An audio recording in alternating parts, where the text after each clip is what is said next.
Last video lecture में हमने discuss किया था डिटर्मिनेशन ऑफ इक्विलिब्रियम लेवल, जिसमें हमने देखा था according to Keynesian theory a economy is in equilibrium when aggregate demand is equal to aggregate supply.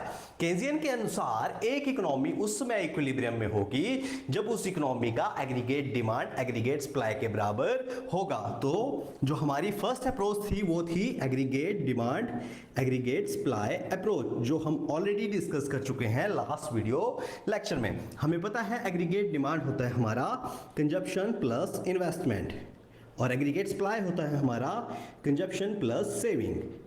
Consumption से कंजप्शन कट हो जाएगा, हमारी सेकंड अप्रोच आ जाएगी investment is equal to saving, जिसे हम बोलेंगे सेविंग इन्वेस्टमेंट अप्रोच। तो स्टार्ट करते हैं सेविंग इन्वेस्टमेंट अप्रोच से। According to Keynes, when income and employment increases, aggregate expenditure also increases.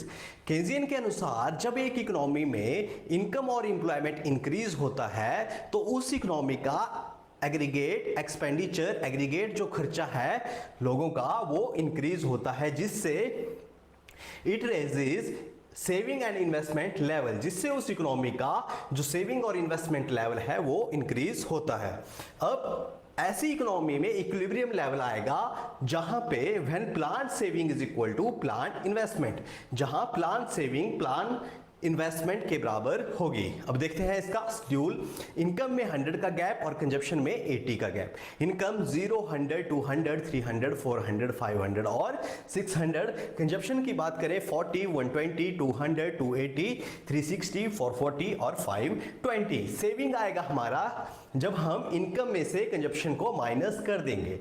First 2 point पे हमारी सेविंग जो होगी वो डिसेविंग में आएगी और उसके बाद जो हमारा सेविंग आएगा वो 0, 20, 40, 60 और 80। इन्वेस्टमेंट की बात करें तो इन्वेस्टमेंट आएगा हमारा ऑटोनोमस इन्वेस्टमेंट, जो रहेगा 40, 40, 40 और 40।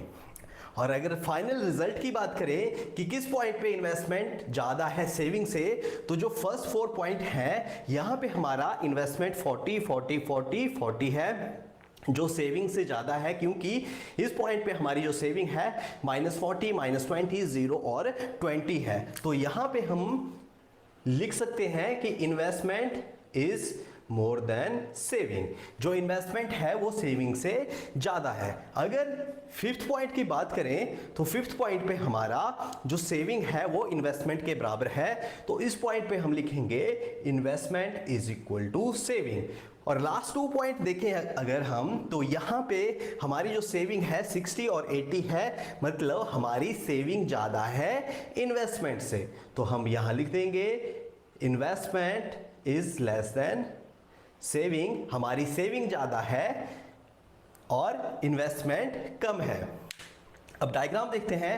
ओ एक्स एक्सिस पे लेंगे हम इनकम और एम्प्लॉयमेंट और ओ वाई एक्सिस पे लेंगे हम सेविंग एंड इन्वेस्टमेंट। अगर बात करें इन्वेस्टमेंट की, तो इन्वेस्टमेंट है हमारी 0 लेवल ऑफ इनकम पे भी इन्वेस्टमेंट कितनी है 40 की है, जिसे हम ऑटोनोमस इन्वेस्टमेंट बोलते हैं।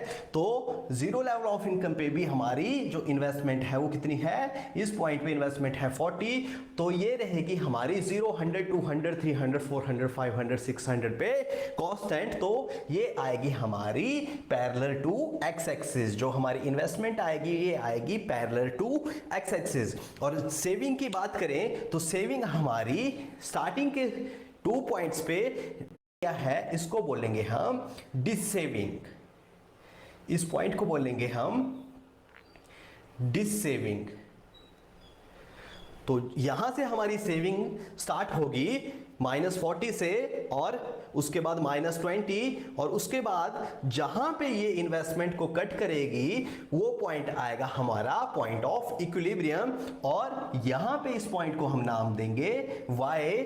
और अगर देखें कि किस पॉइंट पे हमारी इन्वेस्टमेंट ज़्यादा है और किस पॉइंट पे कम है और किस पॉइंट पे investment is equal to saving है, तो इस पॉइंट पे हमारी जो इन्वेस्टमेंट है वो सेविंग के इक्वल है, मतलब investment is more than saving. जो 2 कंडीशन आएंगी वो आएंगी हमारी, फर्स्ट कंडीशन आएगी जहां पे हमारा इन्वेस्टमेंट ज़्यादा है और हमारी सेविंग कम है। तो इन्वेस्टमेंट जो हमारा है वो पार्ट है हमारा एग्रीगेट डिमांड का, तो हम लिख सकते हैं एग्रीगेट डिमांड। और जो सेविंग हमारा पार्ट है वो है एग्रीगेट सप्लाई का पार्ट। तो मतलब एग्रीगेट डिमांड ज्यादा है एग्रीगेट सप्लाई से, मतलब कि जो सप्लाई है वो है 1000 यूनिट्स की और जो हम डिमांड कर रहे हैं वो कर रहे हैं 1200 यूनिट्स की। तो इस कंडीशन में मतलब हम बोल सकते हैं कि लोग ज्यादा से ज्यादा इन्वेस्टमेंट कर रहे हैं गुड्स एंड सर्विसेज पे, जिससे क्या हुआ, हमारी एग्रीगेट डिमांड इंक्रीज हुई और जो एग्रीगेट सप्लाई थी मार्केट